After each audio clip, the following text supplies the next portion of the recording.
సంగతి అర్థమే కావట్లేదు.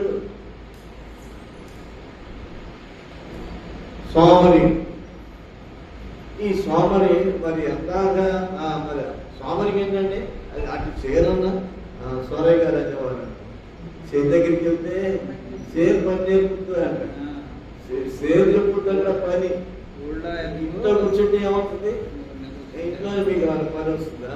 చేతి దగ్గరికి వెళ్ళండి, సేర్ ఎంత మంచిగా ఆ మాట మీకు మర్చిపోలేదు. ఆ మాట తిమోతి గారు చెప్పారు ఒకసారి. ఆ మాట చాలా సార్లు నేను జ్ఞాపకం చేసుకుంటాను. వెళ్ళే స్థలానికి వెళితే నీకు పని నేర్పుతారు. అక్కడికి వెళ్ళు, రిట్రీట్ సెంటర్కి పని నేర్పుతారు. దేవుడి మందిరానికి వెళ్ళి పని నేర్పుతారు.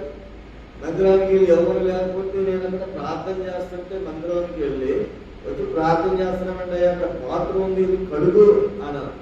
మనసు నాకేదో ప్రేరణ దొరుకుతుందేమో, ప్రేరణ వచ్చిందేమో అని నేనంటే మళ్ళీ ప్రార్థన చేస్తుంటే చెబుతుంటే నువ్వేంటయ్యా ప్రార్థన చేస్తావేంటి? వెళ్ళి కడుగు. సోమర్య జ్ఞానమా? సోమరిని తీసుకోవాలి, సమర్థనం తీసుకుందామా, జ్ఞానాన్ని తీసుకుందామా? అయ్యో మరలా చెబుతుంది, మనసు మరలా మాట్లాడుతుంది. వెంటనే వెళ్ళి చూస్తే ఎలా ఉంది? భయంకరంగా.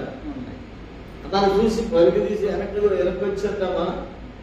ఏంటి వెనక్కి వస్తున్నా? నీకు చెప్పిన పని ఏంటి? ప్రార్థన చేసుకుంటానయ్యా నేను అంటే, ప్రార్థన చేసుకుంటానయ్యా అంటే చెప్పండి, ఏం చేయాలి? జయిస్తున్నావా? లోకాన్ని జయిస్తున్నావా? దేవుని మాట వింటున్నావా? శ్రమజల మనం కూర్చున్నావా? దూల పండ్లు, ముళ్ళ తప్పులు, మల్లు రక్షలు కలిగినటువంటి ద్రాక్ష తోట వలె ఉందా సంఘము? ఒక మోసలో వేసినటువంటి ఇల్లులాగా, ఒక కాలనీలాగా ఉందా? ఒక యూనిఫామ్ లాగా ఉందా? లేకపోతే ఎలా ఉందండి? ప్రభు చెప్పిన మాట దేవుని వాక్యం ఎంతో విలువైంది. తర్వాత 33వ వచనం, ఇక కొంచెము నేత్ర, ఇక కొంచెము పురుగుబాటు వరుణుడకై, ఇక కొంచెము చేతులు ముంచుకొనుట, వీటి వల్ల నీకు దరిద్రం ఏమొచ్చండి?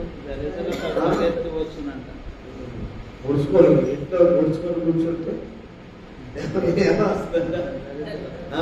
ఇక కొంచెం నిద్ర, ఇక కొంచెం పురుగుబాటు. తెల్లవారుజాము లేచి ప్రార్థన చేసుకుని అంటే తెల్లవారుజామునే పట్టిందంట నిద్ర. ఏమిటండి?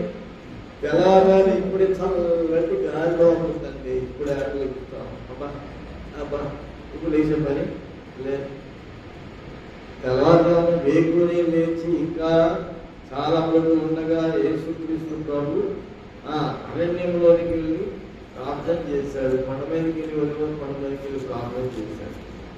మనం ఏమనుకుంటాం? అబ్బా ఇప్పుడే నిద్ర పట్టిందండి. అదంతా దోమలు ఉండి, గాలి లేక, కరెంట్ లేక, ఫ్యాన్ లేక ఇప్పుడే నిద్ర పట్టింది. చల్లగాలి ఇప్పుడే వస్తుంది. ఇంకా కొంచెము పురుగుపాటు, ఇంకా కొంచెము నిద్ర, దరిద్రత వస్తుంది. ఏమొస్తుందండి? ఎవరు తెచ్చుకున్నారు దరిద్రం? ఎక్కడి నుంచి వస్తుంది ఆ దరిద్రం? ఎవరు కాళ్ళు దరిద్రం తెచ్చిపెట్టుకుంటున్నామా? మనకు మనం దరిద్రం తెచ్చిపెట్టుకుంటున్నామా? ప్రార్థన చేయమంటేనేమో పురుగుపాటు నిద్రలా, పనులకు వెళ్ళాలంటే పరుగులా. కాబట్టి ఆదివారం కూడా చెప్పండి, ఆదివారం కూడా పరుగులా. దేవుని కోసం నిలబడలేనటువంటి స్థితి ఇక్కడ. ఇంకా కొంచెము నిద్ర, ఇంకా కొంచెము పురుగుబాటు, పనులపై ఇంకా కొంచెం చేతులు పుచ్చుకోవడం, వీటి వల్ల మీకు దరిద్రము.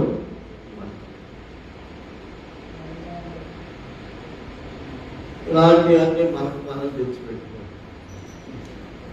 హెచ్చరికలు, దేవుని వాక్యం హెచ్చరికగా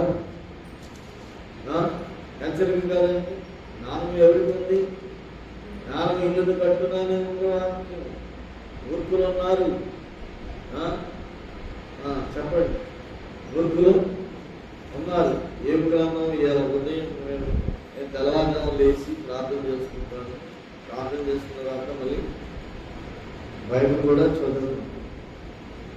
బైబిల్ కూడా ఒకటి పోతున్నాను చేసుకున్నాను, కానీ అన్ని రోజులు చేయలేకపోతున్నాను అనుకుంటాను. తొందరపడి అనుకున్నాను, చేయలేకపోతున్నానేమో అనుకుంటున్నాను. కానీ ఆ రోజు ఫుల్ఫిల్ చేయడానికి ప్రయత్నం చేస్తూనే ఉన్నాను.